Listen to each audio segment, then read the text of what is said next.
Welcome to another episode of Culturally and Technically Legal, the show where we examine the intersections of culture, law, and technology. Today, we have an impressive guest, Mr. J. Christopher Hamilton.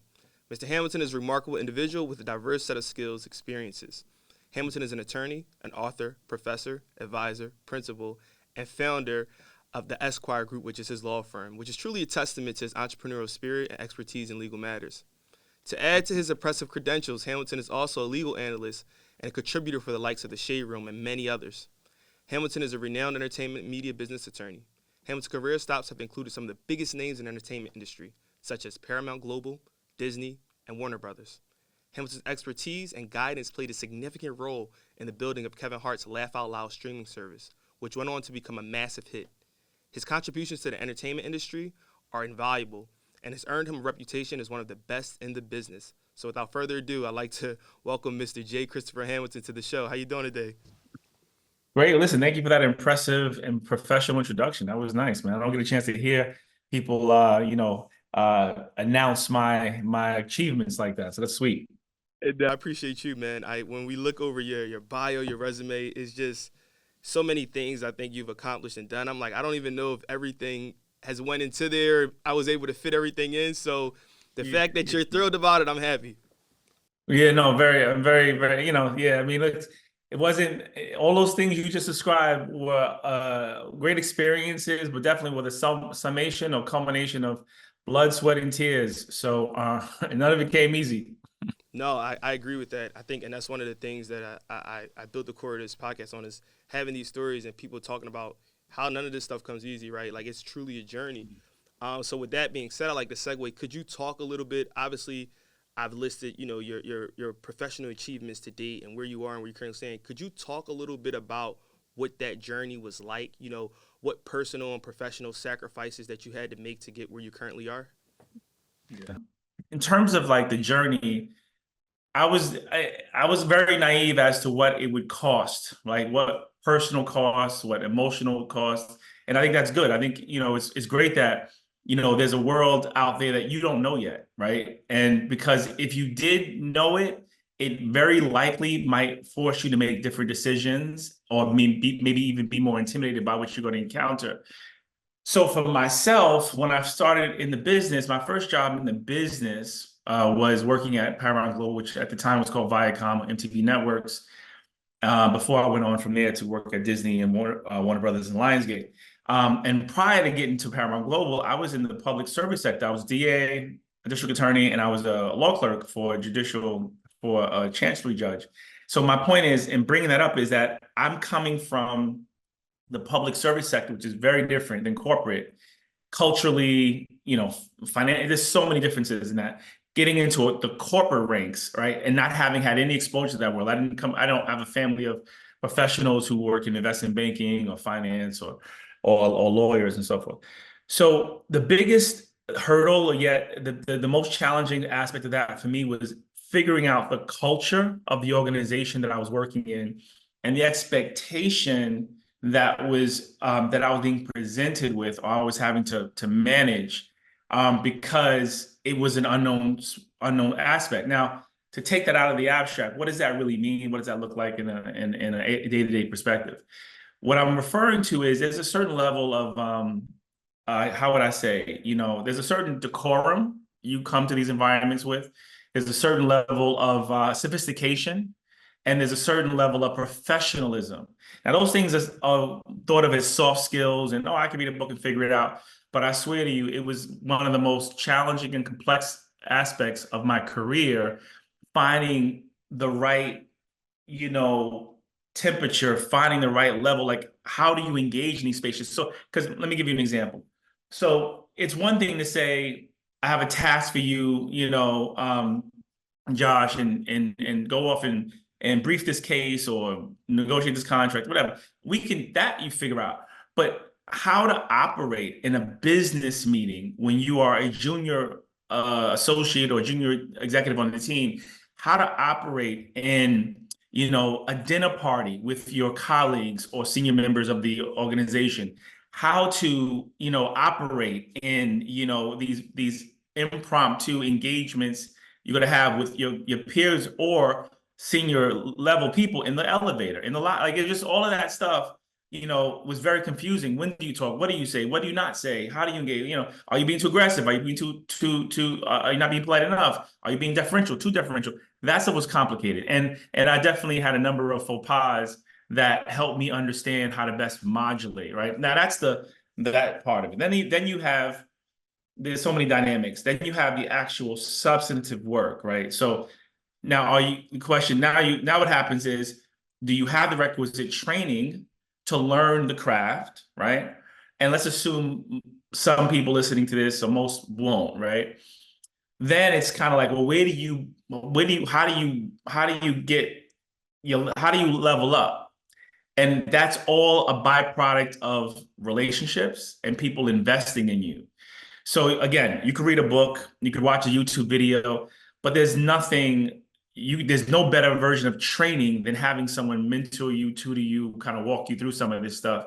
And had I not had people that were at times, I didn't always have this, but at times able to show me the way, this is how you do this. Actually, there's a hack for that. This is what this means. I would have had a much more difficult time. So I'll pause there because again, I want to give you a chance to kind of direct me here, but my point is, in bringing it all together, the sacrifices were numerable. The hits I took on the journey were still I'm still reminded of those things, but the reward was incredible. Like I think I've experienced things that I don't know many people who have, right? So I really enjoyed my career. Now, that's interesting you say that, and I think you hit on a few things, right? You talk about the switching of culture, having to unlearn and learn to a degree. I mean, even if you didn't say it explicitly, you kind of felt that, and a lot of the importance of mentorship. And when I think about all that, it kind of takes me to this point of being able to, adapt to change, right? And you mentioned a lot of the soft skill stuff. In your career, you've been in this space for nearly 2 decades, if not more, right? And you think about how content distribution has changed in these 2 decades, right? You probably started in the industry, it was a traditional linear type of template that you followed, but as you progress through it, right, there's more multi-platform content engagement with audiences than we've ever seen before, from cell phones to just you name it, tablets, to even streaming services. So how has the digital revolution in content changed the way you approach content deals for your clients, and just how you are looking at the future of content deals? Okay, great. Really, another really good question. So just to prime this discussion a bit, right? One of the things that I learned early on, or maybe not early on, but maybe midway through the journey, was that the organizations that were worth billions in revenue or billions in market cap and had the most prestigious people running them. They went to Wharton, they went to Harvard, they party at the Yale Club, they know millionaire, trillionaire people. Like all of those people, by and large, were out of step and out of pace with what was happening. How would I say, on the frontier of the business.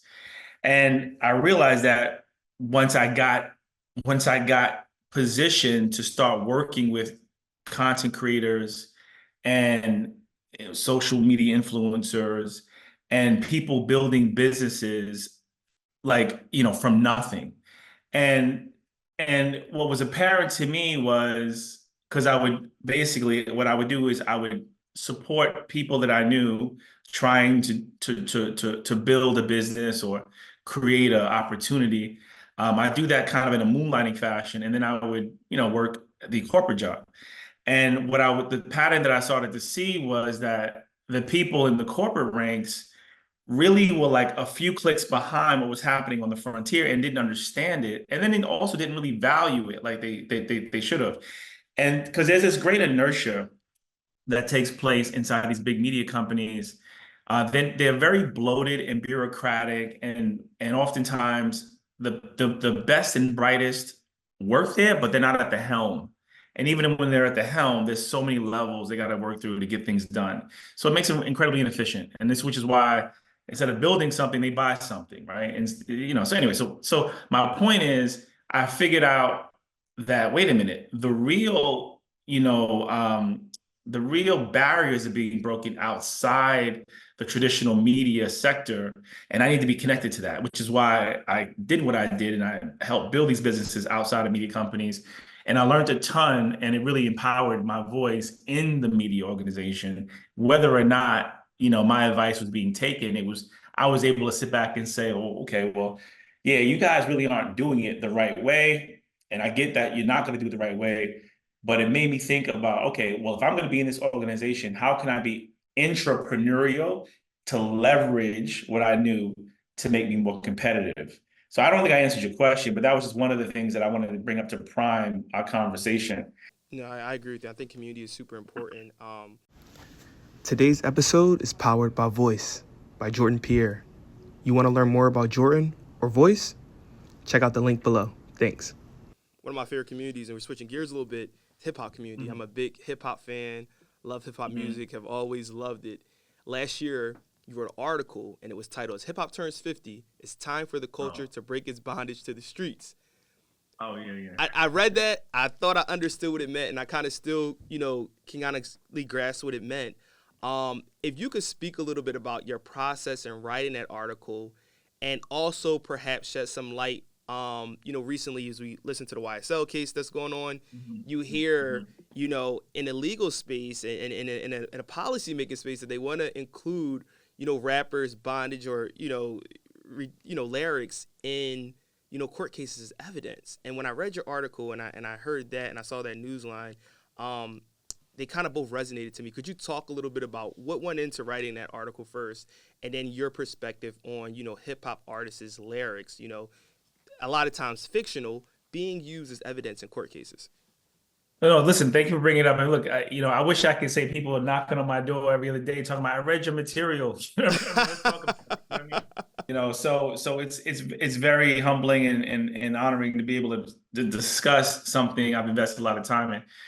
But that article was derivative of a much larger piece of research, this journal article that I wrote, which was entitled "Hip Hop Turns 50, the end of a Criminal Cartel." So I'm going to open up with that and then pivot back to that article and then some of the topics you raised.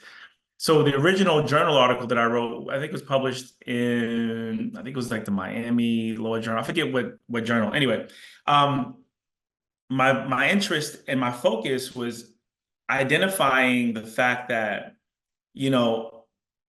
rap artists in particular, most recently, it seems like, have become sort of like the crash dummy for the media conglomerate. And what I mean by that is to say, what I was focused on was to say, look, you have rap artists. Most of these guys are fairly young, early 20s, maybe get some 30s, a number of them in their teens. And I can remember very vividly my youth. And so you've yet to really fully form, an adult identity. You're still kind of working through your youth and all things that come with that. But you're put in the position of you're put in a very powerful position by having access to tons of capital, by having an influence over like multitudes of people, and then also being aligned with billion-dollar organizations that are supporting everything you want to do, right?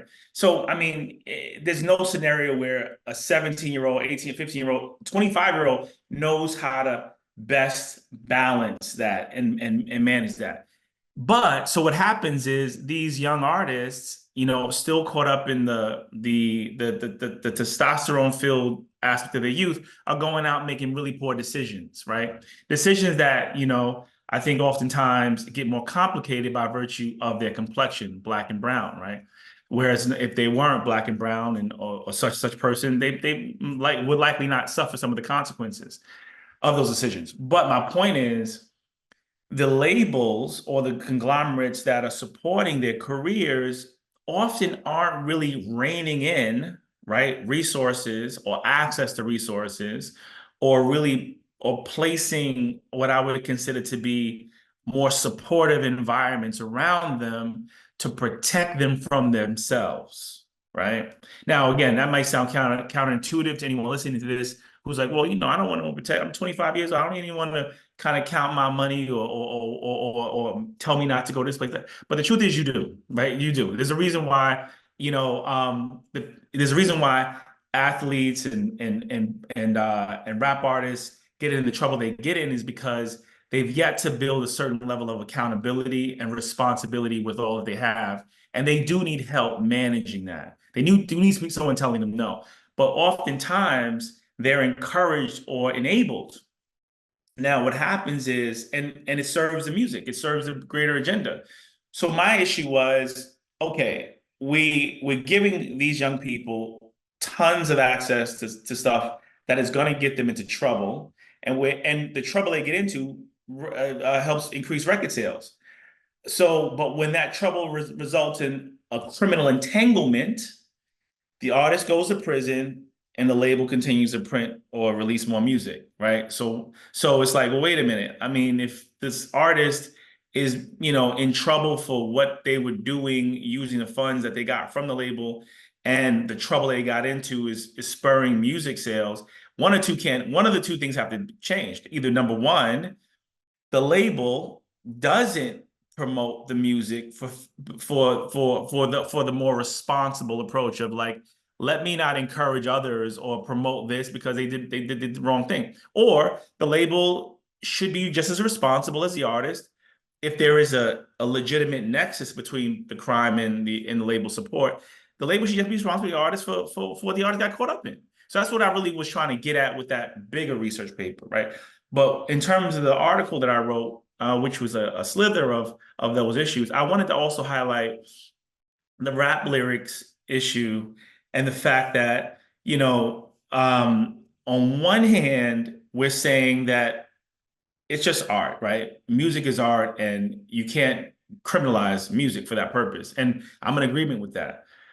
But on the other hand, we're also saying that, well, I was also saying that if you are murdering, thieving, scamming, raping, pillaging communities, you shouldn't be able to hide behind the music to do that, right? So my question is, why as a community, whether the hip hop community fans or a larger community, why are we so resistant to holding these artists just as accountable as we would me or you, right? Like, just because I don't make music doesn't mean to say, I mean, if I make music, then I get a pass for, doing some crazy level of dirt. No, no. I'm an adult tax-paying citizen like these young people are. So why don't we judge the behavior the same across the board and not make exceptions for people because they're artists? Let me get to my point. My point is this. Rap lyrics should not be used in criminal proceedings. There's no scenario where I would support that unless the person who's in that criminal proceeding is not really a rapper, but really more of a gangster hiding behind rap. Just one quick blur. We want to know, what's your perspective on the possible, introduction of a bill that could ban TikTok in the United States? Oh yeah, man, that's wild. Especially for content and distributors and content creators. What's your take on that? Great question. I mean, look, I try to look at everything. Okay, let's again. I'm going to back up and set the stage a little bit, right? So, what happens, I think, oftentimes in media, we get this headline. Okay, boom, TikTok gonna be banned or not banned, right? Or this thing or that thing, right? And YSL, stitching or whatever. But we often just feed into the headline and don't really look beneath what's really going on a macro scale, right? So, and I don't know we have time to unpack it all, but essentially what I'd be asking is, before I even answer the question, what I'd be asking is, okay, number one, if TikTok is going to be forced to be sold, who are the bidders and what do they have to gain? Because I want to understand, is this a play? You know what I mean? Or is this legitimately government's attempt to protect us? Because oftentimes government and private business, they kind of, they work together. So number one, who are the bidders and where will TikTok eventually end up, right? And then what does that look like long term? Number two, the reason why TikTok, and this is this is okay, the reason why TikTok is being scrutinized the way it is because it's a company owned by Chinese, I, I guess Chinese investors, entrepreneurs, whatever. And we obviously don't have the greatest relationship with China, and we don't trust what the Chinese are doing with our data, right?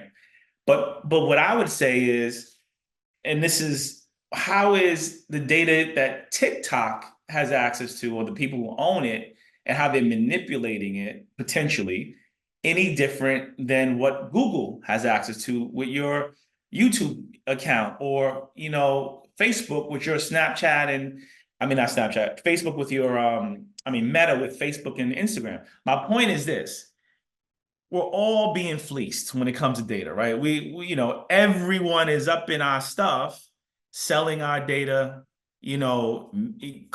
curating content to make us click or watch long. Like everyone's doing that, right? However, the fact that an outside company is doing it now, better yet, a foreign entity or a foreign state, it's a bigger deal. So my point is this: I'm 100% cool with like ban TikTok, but if you're going to ban TikTok for these reasons, then put the same level of scrutiny and the same controls on the companies that are owned by US citizens, right? So that's what I would love in an ideal world. We don't live in an ideal world, but that would never happen. So then I would go down to my last point is this, which would be this. Okay, if we're going to ban TikTok for these reasons, then give us definitive data, give us actionable intelligence that illustrates China's, black hand, or the dirt that they're doing with this data. Like, show us what you got. Show us the evidence, right? But end of the day, that probably won't really happen either. So I think oftentimes, man, it's a very complex issue because so many people are invested in social media and so disconnected with how social media, how they're being manipulated by these platforms and how they are being fleeced from a data perspective, that I don't know. There's much more we can do about that. I don't know what the future is going to hold. But listen, if I had this is the last one I'll make on this point. I guess if I had to worry about whether it's a foreign country or the U.S. company, companies doing the fleecing, I guess you have to take the lesser of two evils, right? And I guess the U.S. But end of the day, I just want people to ask the deeper questions, like what's really going on and who's really behind this and why. No, I couldn't agree with you more. I think really trying to unravel what actually is happening, and we're just so excited that we were able to have such a great dialogue with you today, great conversation around so many different topics, from TikTok to entering the workforce, you name it. I think you covered so much. So without further ado, thank you all for watching another episode of Culturally and Technically Legal, the show where we examine the intersections of culture, law, and technology. Please be on the lookout for the next episode. See you later.